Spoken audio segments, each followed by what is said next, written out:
Palabras más, con Álvaro García.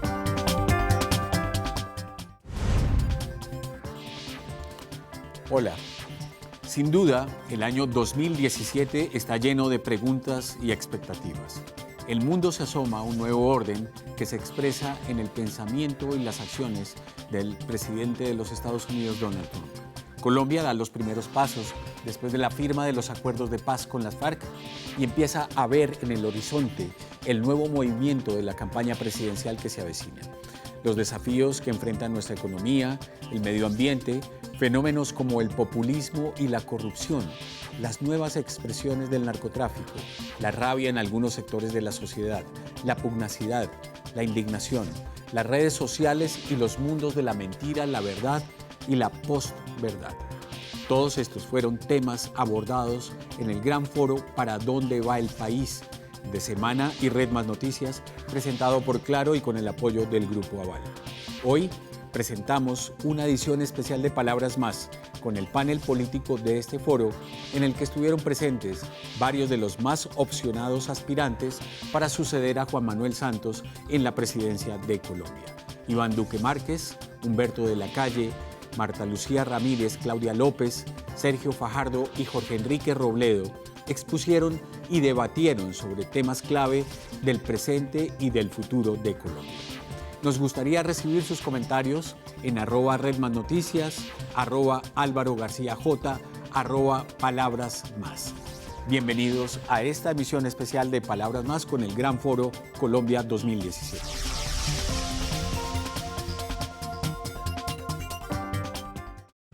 El panorama que tenemos es el de una ecuación en donde es justicia, más seguridad, más desarrollo económico, más democracia, la fórmula que nos dé igual a paz. Esa paz que tanto ansiamos los colombianos. Cuando hablamos acá de posconflicto es porque estamos metidos en unos procesos que nos deben llevar a la paz. Yo tengo que decir, estamos en un proceso de posacuerdo, todavía no podemos hablar de posconflicto, todavía lamentablemente hay narcotráfico que está al contrario, la tendencia del narcotráfico es creciente.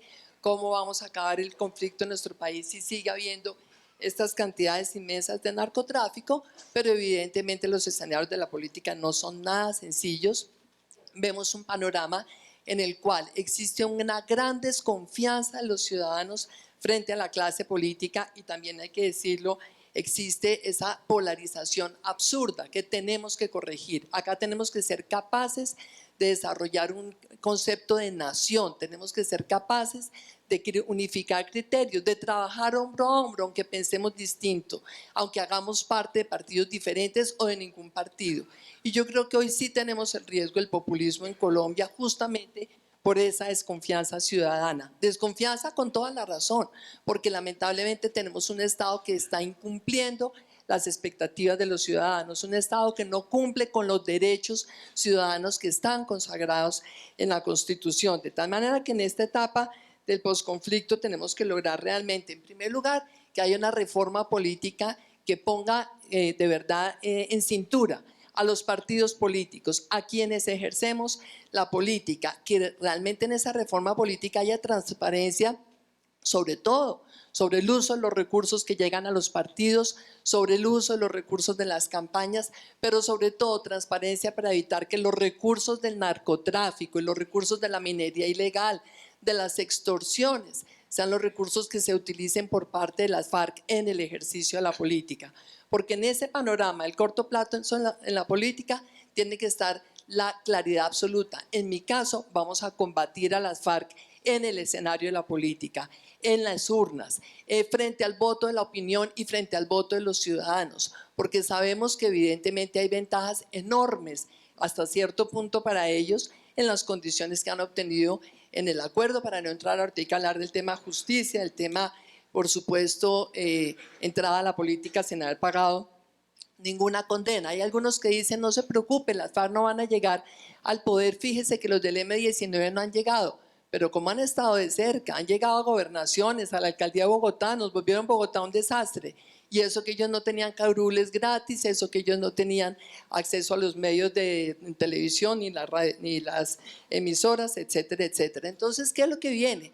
Trabajar en los temas de fondo del país, fortalecer el Estado por encima de todo. Este Estado tiene que fortalecerse, primero que todo para cumplir bien con sus funciones, en segundo lugar para evitar que lo siga penetrando la corrupción. Marcela se refería a que algunos hemos querido hacer de la corrupción una bandera. Yo creo que es que hay algunos que tenemos la oportunidad y la posibilidad y la tranquilidad de decir: jamás hemos comprado un voto, jamás hemos ejercido la política llegando por medios dudosos. Y creo que uno de los grandes problemas que tiene hoy el escenario de la política es que la política en Colombia está viciada de ilegitimidad. Ilegitimidad en el acceso o ilegitimidad en el ejercicio de la política por parte de muchos, no de todos, porque por supuesto hay gente que la hace bien. Ilegitimidad en el acceso cuando se llega con constreñimiento al elector, comprándole el voto, cuando se llega utilizando indebidamente los recursos públicos. Esa es una manera ilegítima de llegar. Y por supuesto es ilegítimo el ejercicio de la política cuando se utiliza el Estado en beneficio de los grupos del poder, de los círculos del poder. Lo que está afectando hoy la credibilidad ciudadana en la política es justamente eso.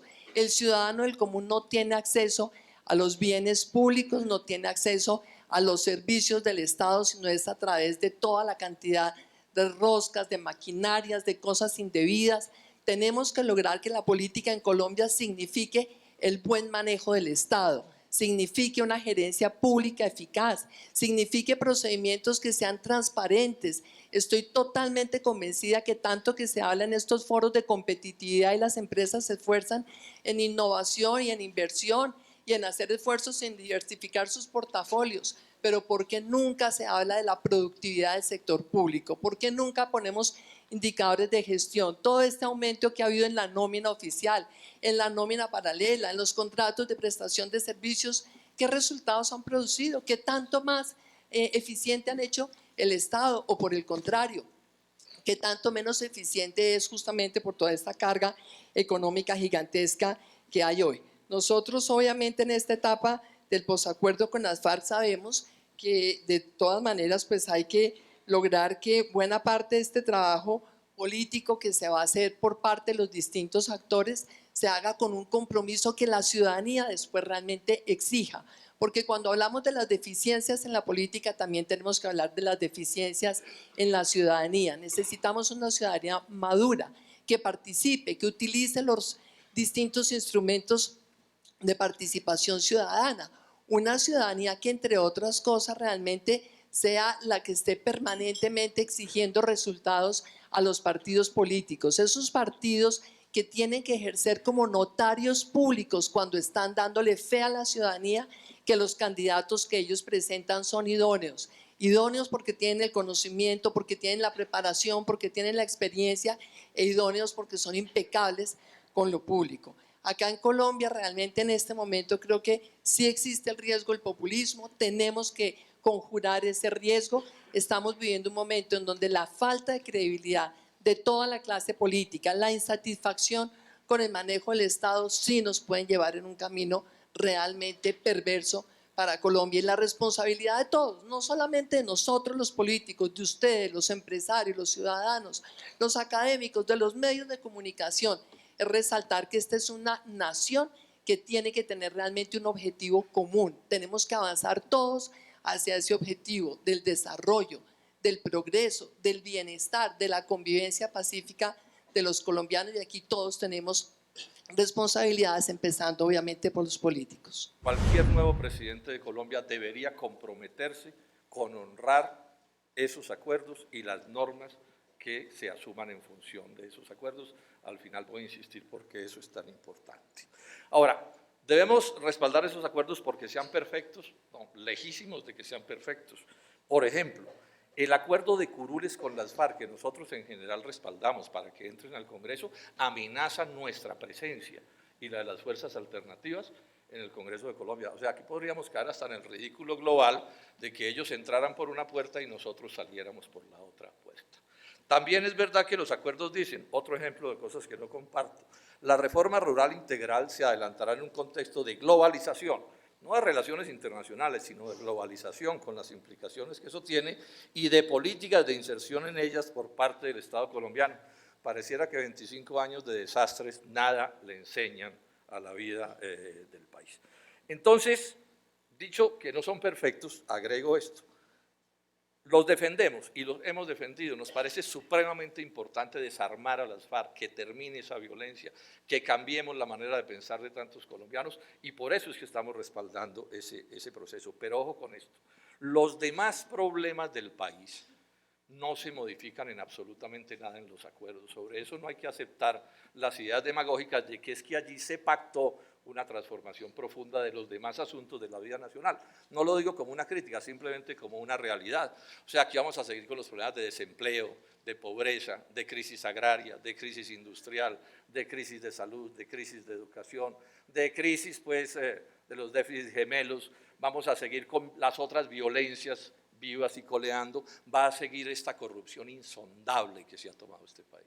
Corrupción política y electoral profunda y corrupción de todos los niveles que incluyen al sector público y al sector privado en proporciones muy importantes. Nada de eso va a cambiar y no va a cambiar tampoco el modelo económico. O sea que Colombia, exceptuando los cambios propios de ese desarme que son muy importantes porque él contiene unos cambios muy importantes, las demás cosas van a quedar iguales. Pero ojo, tampoco es verdad que esos acuerdos desquicien al país, no es cierto. Que se tomaron el poder, yo me hago una pregunta, ¿alguien se alza en armas? Desafía la Constitución, las leyes, la Presidencia de la República, la fuerza pública, lo desafía todo y se compromete a destruir todo eso para montar un nuevo Estado. ¿Eso fue lo que sucedió? ¿No sigue de presidente el doctor Juan Manuel Santos con todo lo que eso implica? Entonces, esa afirmación no se puede hacer y es importantísima, por supuesto, en el análisis. Sí terminó medio siglo de lucha armada y es muy importante. Bueno, ¿cuál es el tema del posconflicto? Que es un poco a lo que me han invitado esta mañana aquí con ustedes.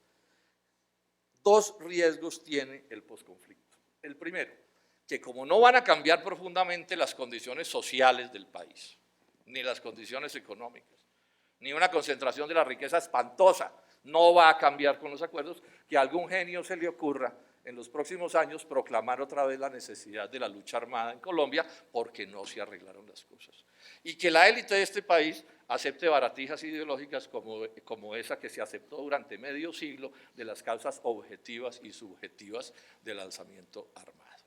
Y que entonces mañana se repitan esas teorías y se justifique políticamente. Una de las cosas lamentables de este proceso es que en todos estos 5 o 6 años nunca se discutió sobre las causas del proceso.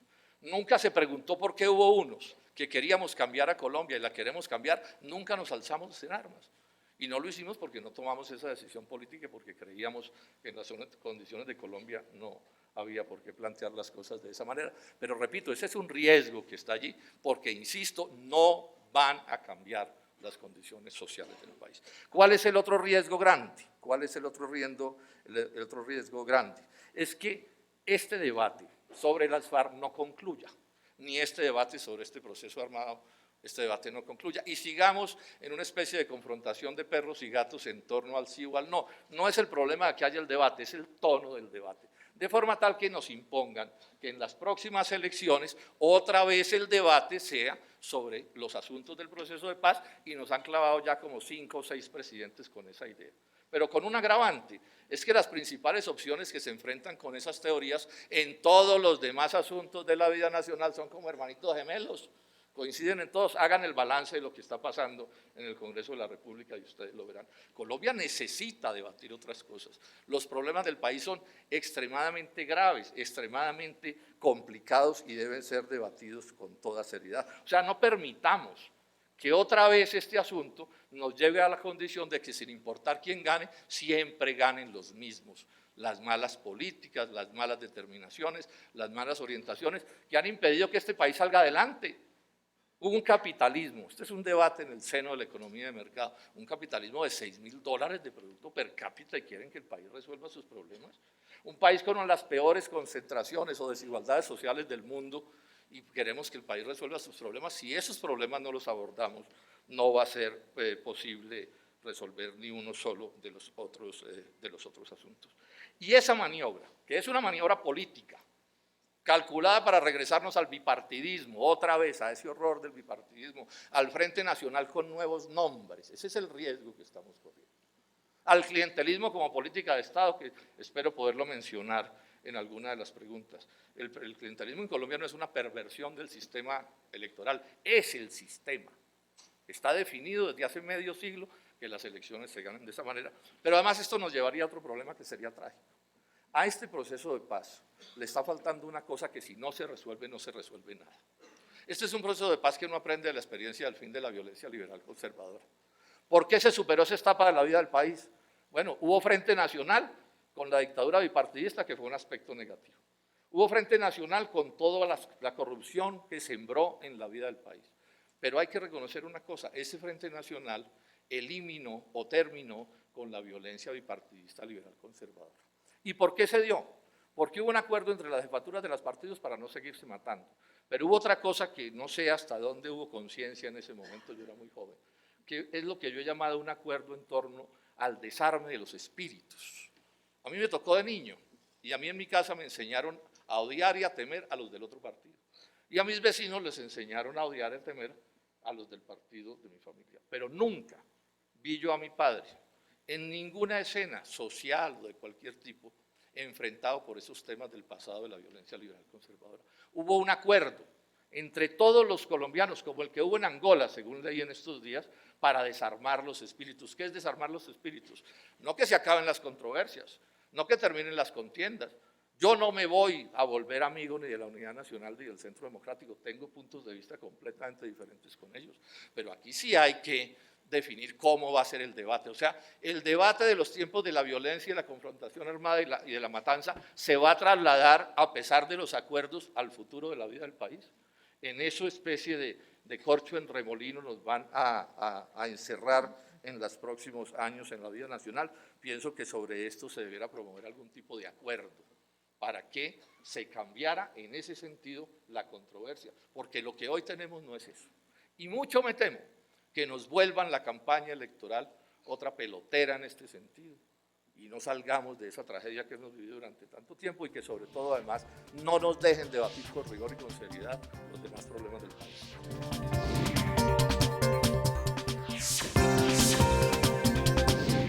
¿A qué se parece el posconflicto? ¿O a qué se parece el posacuerdo? Yo dije, mire, se parece a algo como esto. Nos van a entregar un rompecabezas de 5.000 piezas que debemos armar, pero no sabemos cuál es el molde para armar. Y tenemos que armar ese rompecabezas sin sacrificar tener una visión de futuro hacia donde debe ir Colombia. Y eso es supremamente delicado, porque entonces el planteamiento es cómo vamos a construir esa visión de país. Porque o nos quedamos entrampados en una serie de discusiones para desmovilizar, desarmar y reinsertar 5.000 hombres, o empezamos a integrar esa realidad de seguridad nacional con la construcción de una visión de país. Entonces, yo quisiera más bien plantear una serie de propuestas acá. Lo primero, y ustedes lo van a ver aquí en esta gráfica, es cómo podemos construir una visión integral. Si queremos realmente recuperar el sentido de desarrollo en el país, empecemos por esa frase que está en el escudo de libertad y orden. Sin el pleno ejercicio de las libertades de los ciudadanos, no podemos construir una agenda de desarrollo de manera sostenible. Y el orden es la igualdad de las reglas de juego en la sociedad. Porque hoy tenemos una sociedad profundamente desigual en el cumplimiento de las reglas. Unos le pegan al árbitro, otros se quedan con el balón y reciben un premio. Unos violan, asesinan y reciben un premio, y otros violan y asesinan y tienen una sanción. Ese equilibrio entre la libertad y el orden es fundamental. Y las raíces de la construcción de esto empieza primero por entender la seguridad y la justicia como un bien público. Y la seguridad implica que a partir del momento de la firma, todo arsenal que se le encuentre a las FARC que no haya declarado, amerita una sanción y la pérdida de todos los beneficios para los cabecillas de esa organización. Y lo mismo con todos los recursos ilícitos que no hayan entregado. Y fortalecer el aparato de justicia para resolver rápidamente las discrepancias que tengan los ciudadanos. Segunda raíz, Estado austero y lucha contra la corrupción. ¿Cómo vamos a alivianar esa carga tan grande de gasto cuando hemos visto más de 6 billones de pesos en 6 años en publicidad y eventos y el país teniendo unas demandas muy grandes en presupuestos que son determinantes para el futuro del país? Y eso también implica la lucha contra la corrupción, empezando por la sanción de los que pecan por la paga, pero también los que pagan por pecar. Que nosotros entendamos que lo que estamos viendo ahora, por ejemplo en el caso de Odebrecht, es una violación al régimen de competencia también y que por lo tanto debe haber sanciones pecuniarias y patrimoniales severas. Tercero, entender la independencia de las instituciones. No podemos seguir viendo cooptados la agenda de las Cortes ni la agenda del Congreso por las pretensiones del gobierno o de cualquier gobierno. Tenemos que respetar esa independencia y ese es un eje de transparencia en el país. La cuarta raíz, ¿cómo vamos a construir una educación para el capital humano? No solamente educación para el rendimiento en pruebas internacionales, las habilidades cognitivas y no cognitivas, el desarrollo de las habilidades técnicas y tecnológicas para las vocaciones de las regiones. ¿Cómo vamos a entender que la política de salud, si bien tiene un gran nivel de cobertura, necesitamos fortalecerla para la provisión de lo que es la prevención de enfermedades en el país cuando tenemos pandemias de enfermedades cardiovasculares que son perfectamente prevenibles? ¿Cómo vamos a poner en el eje de esta discusión la política de la familia, pero no con los sesgos de tratar de utilizar camándulas para hacer política, sino decir claramente que hoy en Colombia 30% de los embarazos son no deseados? Es un problema del núcleo de la familia. 211 incidentes de violencia doméstica por cada 100.000 habitantes. Y fuera de eso, cuando miramos la encuesta de medicina legal, el lugar de más riesgo para un menor es su hogar, donde posiblemente puede ser agredido por un padre o un abuelo. Y el acceso a la cultura como un mecanismo de democratización de la sociedad, donde podemos prevenir también conductas violentas. El tronco que pretendemos construir con esas raíces es una economía diversa, dinámica de mercado, pero que tenga esencialmente una vocación social. Porque sin eso es muy difícil, no podemos pretender tener buena política fiscal, económica, monetaria, de acceso a nuevos mercados si no está volcada a lo social. Y las ramas de ese árbol, innovación social que se tocó esta mañana. Segundo, que también lo miramos esta mañana, emprendimiento y transformación productiva. Tercero, un campo con progreso. No un campo con producción. El aporte del sector agropecuario al PIB colombiano es más alto que el de Chile, que el de México, que el de Perú, que el de Brasil. Pero tenemos 70% de los que trabajan ganando menos de un salario mínimo y tenemos 80% en el régimen subsidiado de salud. Entonces, ahí tenemos que volcar esa transformación del campo.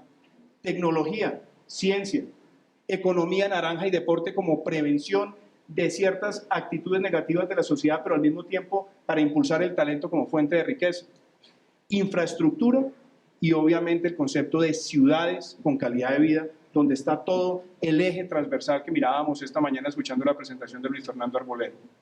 Ahora, ¿qué necesita ese árbol para construirse ese follaje? La sostenibilidad ambiental transversal para no seguir destruyendo el patrimonio ambiental del país. Y solamente así podemos aspirar a tener 4 frutos. Un primer fruto, que es lo que llamamos empleos dignos y estables. ¿Cómo se genera un empleo digno y estable si no es con más empresas? Con más empresas que generan empleos formales, que no tengamos esa asfixia tributaria que deteriora la capacidad de generación de empleo formal. Y por esa vía pasar al segundo fruto, que son los ingresos estables en la sociedad, a partir de los cuales una familia puede soñar con la educación, con la vivienda, con un mejor bienestar hacia el futuro. Tercero, si logramos ese aumento de ingresos, podemos mejorar una redistribución del gasto, podemos mejorar la asignación de recursos en las propias empresas y soñar con equidad. Y el cuarto fruto, que no lo podemos perder de vista en lo que debe ser un escenario de política pública, es la persecución individual de la felicidad a partir de la libertad. ¿Y qué necesita ese ecosistema, ese árbol que, no sé si nos lo quitaron aquí en la pantalla?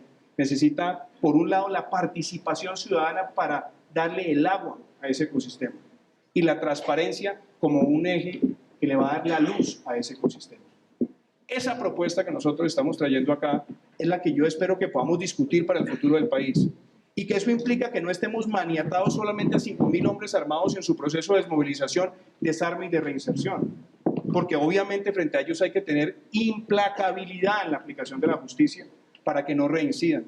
Pero por Dios, volvamos a soñar con un país que nos permita unirnos en una visión de desarrollo, que nos permita unirnos integralmente sector privado, sociedad civil y también el sector público, y que permitamos desde las regiones corregir los grandes problemas de la descentralización. Si no tenemos una visión clara de ecosistema, no vamos a armar el rompecabezas, nos vamos a concentrar en las 5.000 piezas y vamos a dejar de soñar con una mejor Colombia. Creo que esta es una de las temas que vamos a tener que recurrentemente estar discutiendo, porque tenemos la gran oportunidad de construir una visión de país.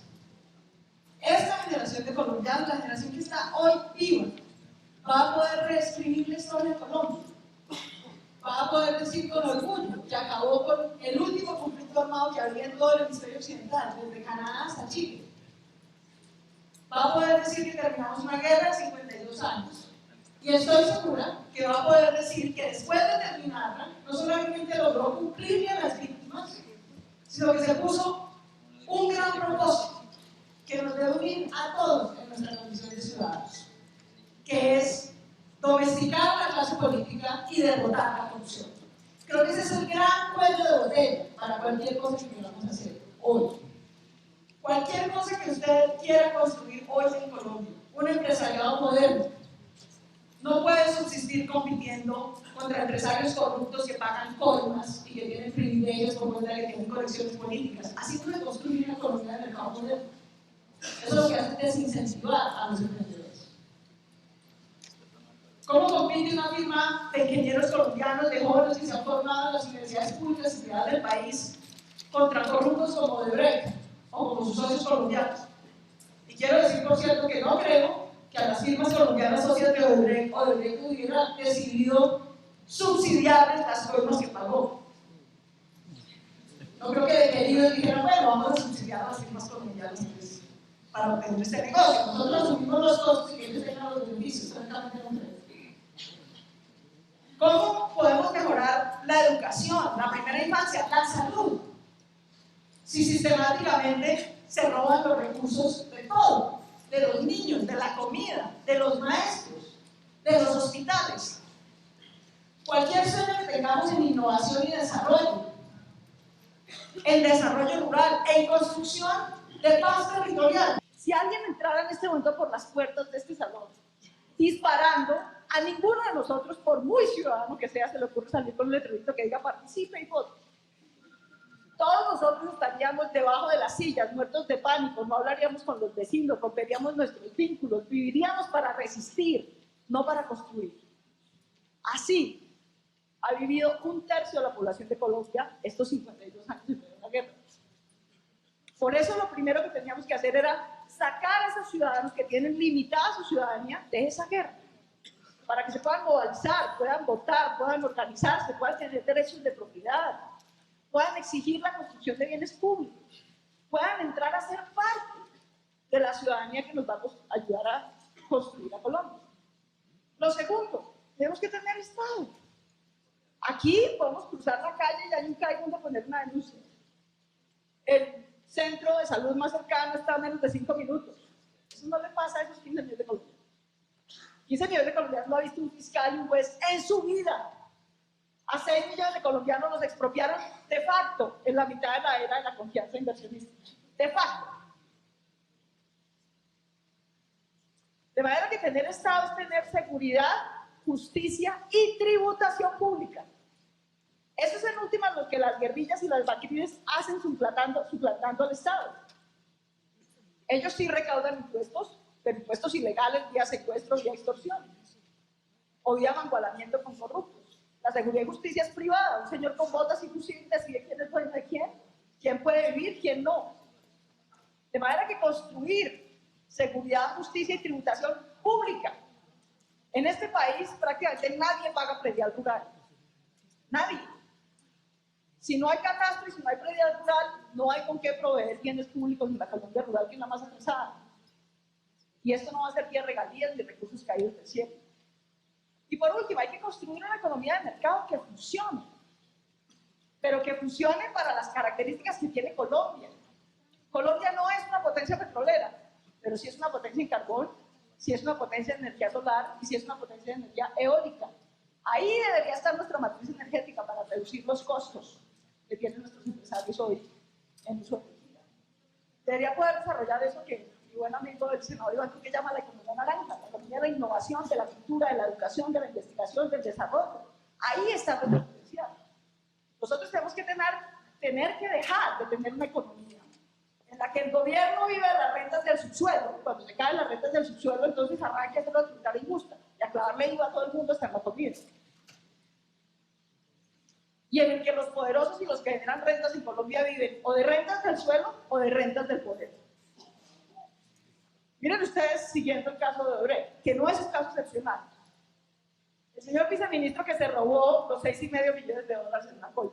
¿En dónde los invirtió? En una zona franca. ¿Que le daba a quién? El gobierno para el que trabajó. ¿Y que qué beneficios tenía? Y que además de que nos robó una plata y la compró con eso, le paga la mitad de los impuestos de lo que debería pagar. Eso es sacarle rentas al poder. Y así es como la gente se hace mayoritariamente rica en Colombia. No es creando Facebook, no es con desarrollos en biotecnología. ¿Cuántas patentes de innovación han registrado los 10 cacaos más ricos de Colombia? Creo que ninguna. Ya termino. Entonces termino con esto. Para construir ciudadanía, Estado y mercado, que es el gran desafío de Colombia para desarrollar su potencial humano y su potencial económico, nuestro gran obstáculo, sea en la mitad de Bogotá o en San Vicente del Caguán, es la corrupción. Por eso domesticar a la clase política y derrotar su corrupción tiene que ser nuestra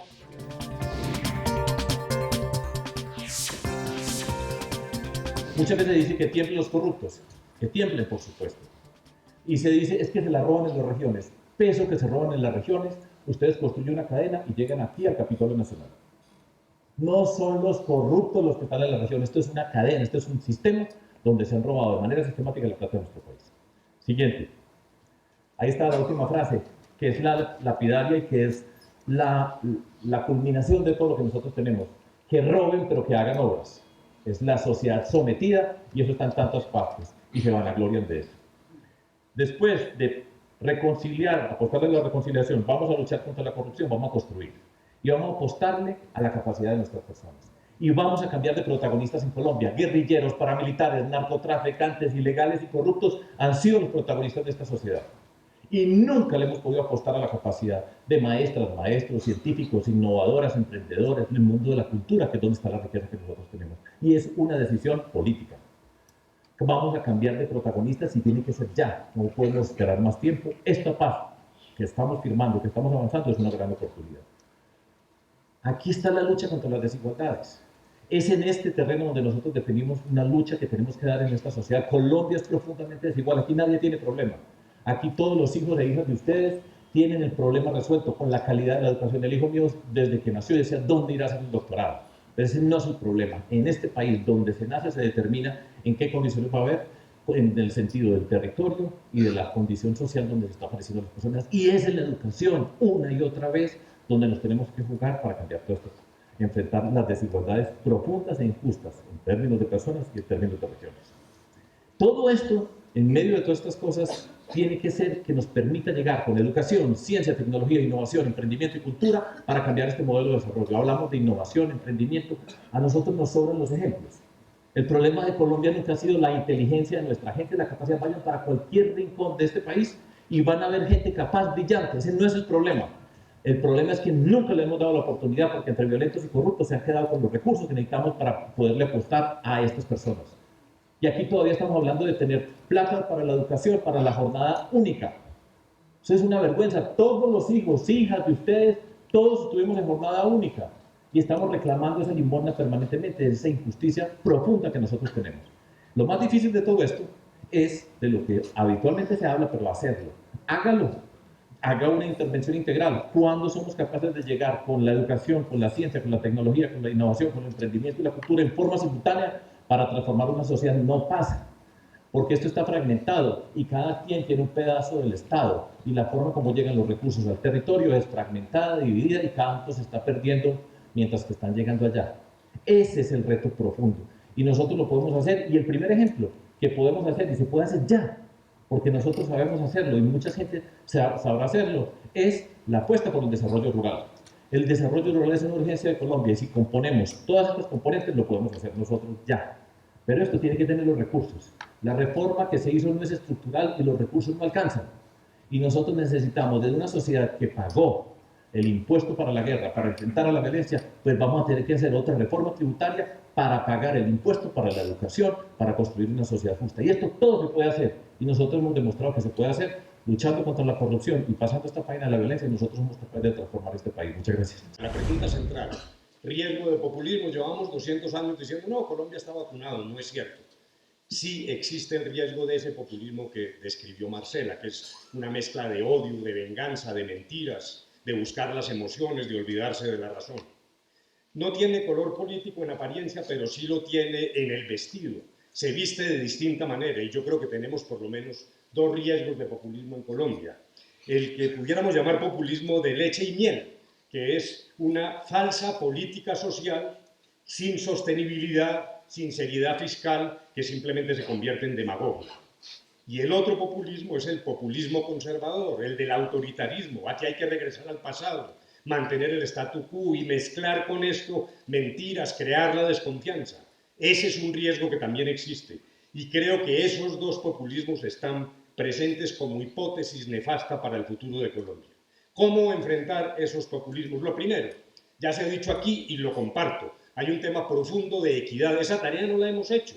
Si ustedes examinan el Gini venía mejorando en Colombia hasta el Frente Nacional. Y durante el Frente Nacional y hasta ahora prácticamente no se ha movido. En eso tiene razón el doctor Robledo. Me parece que ahí tenemos un Estado ineficiente. Vemos un panorama, hoy lo vimos en boca de Mauricio Cárdenas, razonable en términos de crecimiento económico, pero se pierde, los subsidios van a donde no es. No estamos siendo capaces de derrotar esa inequidad profunda.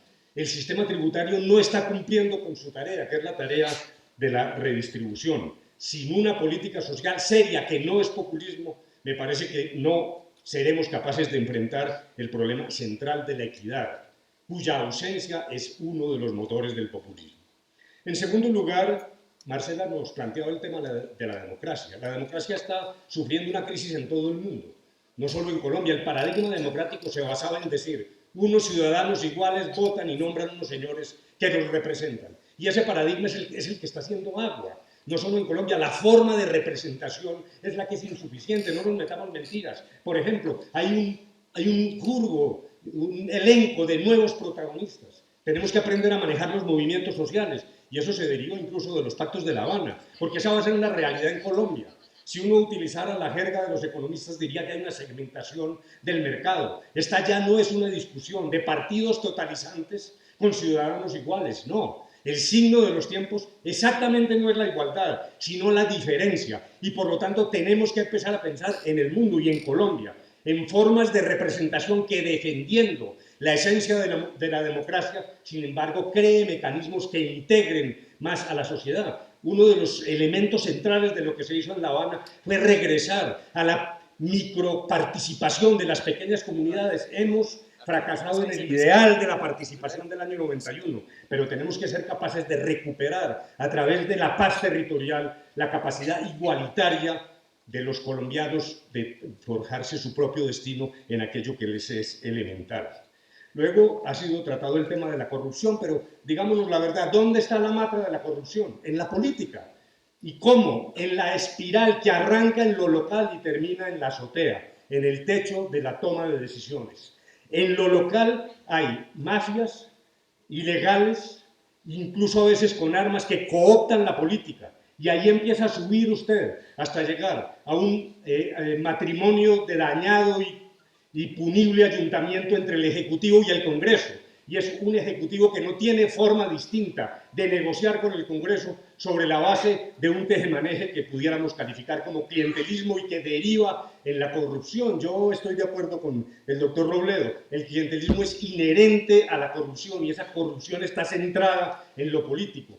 La única manera de vencer esto es a través de un mandato para el próximo presidente de la República que lo exima de esa negociación cotidiana y permanente entre gobierno y Congreso. Si no logramos eso, si no nos unimos todos para que un presidente tenga ese mandato claro, me parece que no lo vamos a lograr. Y en ese sentido yo sí quiero aplaudir la iniciativa de Claudia y las palabras del doctor Fajardo.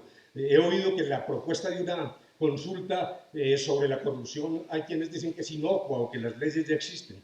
No, es que este es un problema de convertir esto en una pedagogía central. Varios años estuvimos hablando de la paz y hemos logrado un acuerdo con las FARC. Me parece que hay que repetir eso. Ahora bien, se nos pregunta por el posconflicto. Yo creo que tenemos tres tipos de desafíos. El gobierno a cumplir, y eso por sí mismo es un enorme desafío. Me hubiera gustado mucho un acuerdo de todas las fuerzas políticas para la implementación, no se pudo. En segundo lugar, el desafío de la guerrilla. La guerrilla tiene que asumir sus responsabilidades. tiene que entender los ritos de la democracia, enfrentar sus responsabilidades. Por ejemplo, el tema de los menores. No pueden seguir tomando el pelo con el tema de los menores. La guerrilla tiene que aprender que entró en una fase distinta y que eso implica responsabilidades. Y también hay una de todos. Aquí ya se ha dicho que es la del sosiego. Hombre, no podemos seguir en esta guerra. Canibalismo, por ejemplo. ¿Cómo es posible que llegue el jefe de Estado de un país amigo, con larga raíz cultural como Francia en Colombia, que viene sufriendo el terrorismo, y aquí lo recibamos con las espuelas? Y aquí lo recibamos con las espuelas. Un jefe de Estado de un país amigo, me parece que realmente a mí no me cabe en la cabeza ese tipo de actitudes. Como tampoco la discusión por la fiesta taurina convertida pues en un carnaval de violencia. O queman un Uber en Bogotá, no estamos hablando del Guainía. Aquí está Larissa Pisano. Hace 15 años Larissa Pisano escribió de cómo la inseguridad y la inseguridad jurídica y física también ocurre en la ciudad. No es posible que el tema de taxistas versus Uber se resuelva quemando carros blancos. Me parece que ahí esto lo que significa...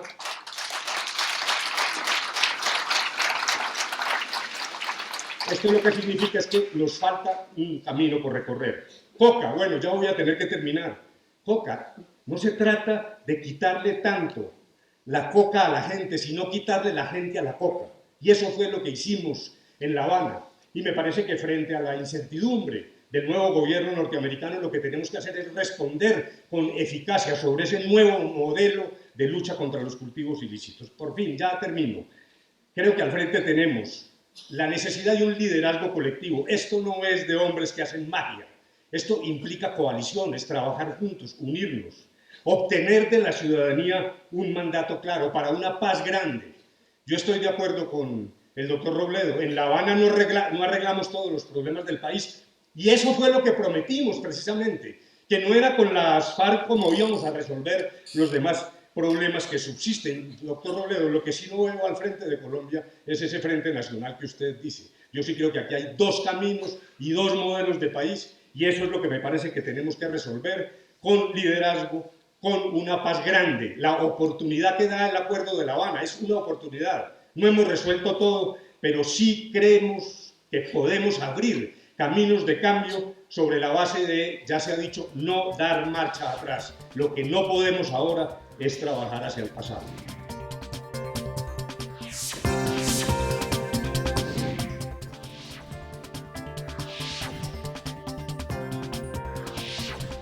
Es necesario que en la reglamentación que se haga, por ejemplo, de las encuestas, haya realmente reglas de juego para que las firmas encuestadoras y los medios que las contratan tengan en cuenta. No se puede en las encuestas decidir omitir a unos, así les gusten o no les gusten, porque realmente en la campaña, por ejemplo, tuvimos lamentablemente esa situación.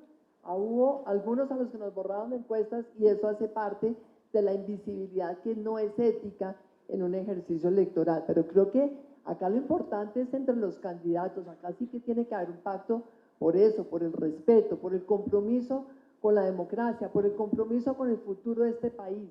Es que uno no puede pretender tener una aspiración política simplemente para llegar al poder y regodearse en el ego. No, es para transformar esta sociedad, es para lograr que con un buen manejo del Estado ayudemos a transformar la sociedad. Y sí tiene que haber un pacto, y creo yo que debe haber un pacto entre quienes estén de precandidatos y de candidatos. ¿Cuándo cambian los países?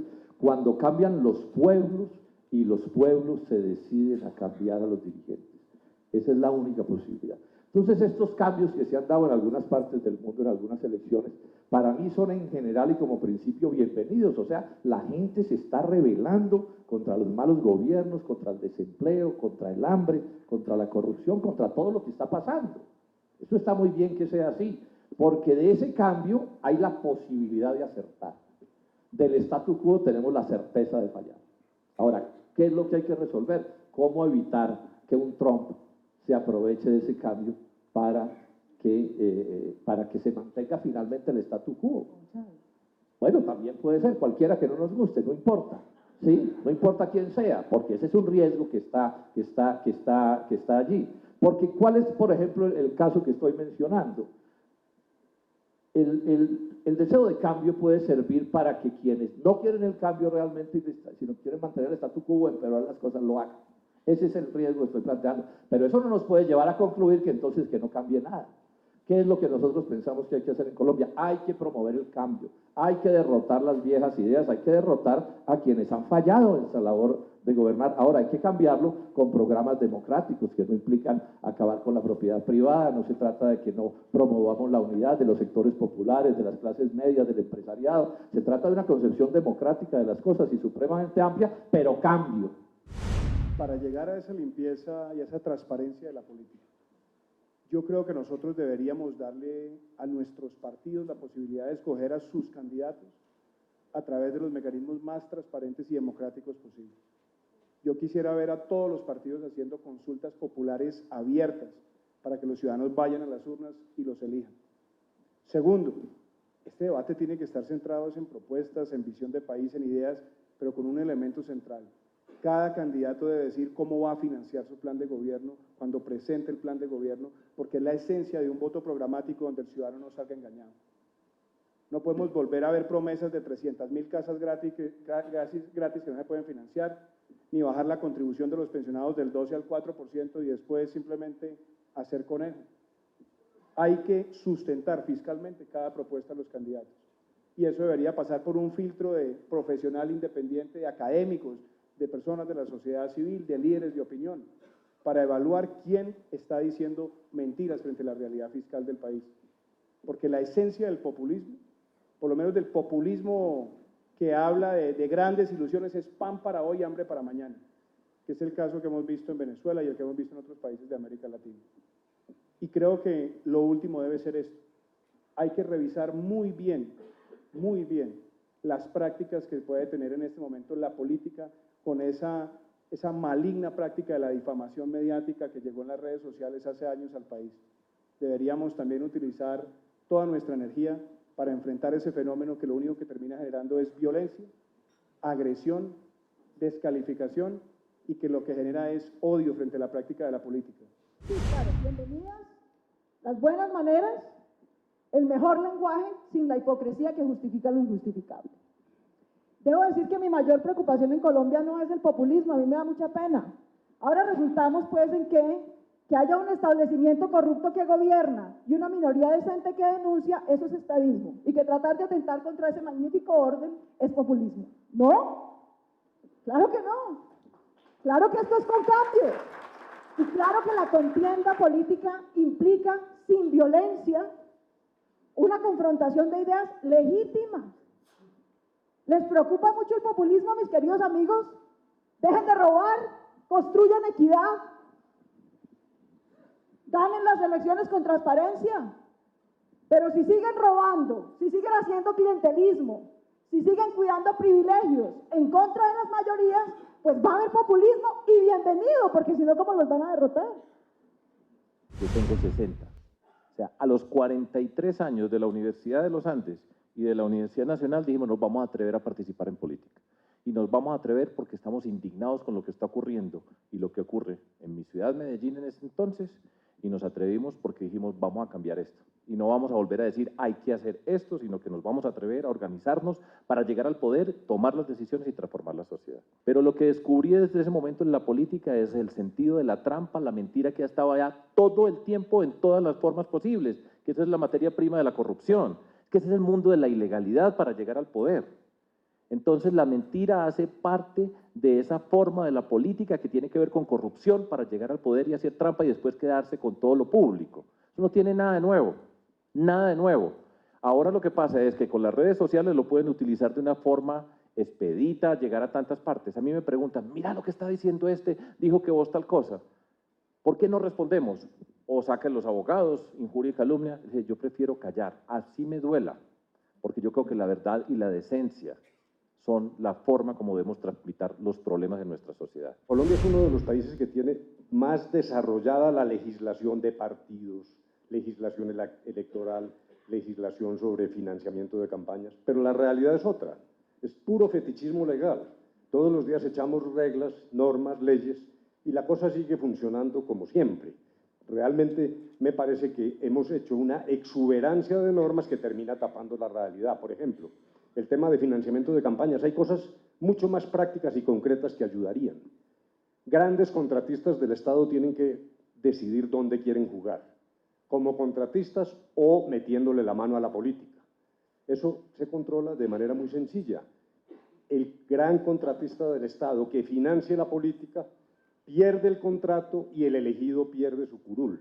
Y me parece que son cosas sencillas que permiten, a través de mecanismos prácticos, resolver problemas ancestrales que tenemos ahí vigentes. Segundo, ir a los disparadores del gasto. Hay una enorme desproporción, por ejemplo, en publicidad en las campañas. Yo lo que creo es que debería ser un estándar mucho más equitativo, mucho menos regulado por el número de votos de cada partido y más de manera igualitaria, en virtud del cual el Estado asuma el costo de la publicidad, que es el mayor disparador de las campañas y el mayor inductor de corrupción. En fin, creo que este no es un problema de normas, es un problema de conductas, y respecto del pacto de que se ha hablado, pues corresponde a mi talante. Yo no estoy diciendo, el truco es que no estoy hablando como candidato, pero la realidad es que sí creo que, por ejemplo, frente al abuso de las redes sociales, el comportamiento de los candidatos y de los formadores de opinión sí debería mitigar un fenómeno detestable como ese que estamos padeciendo.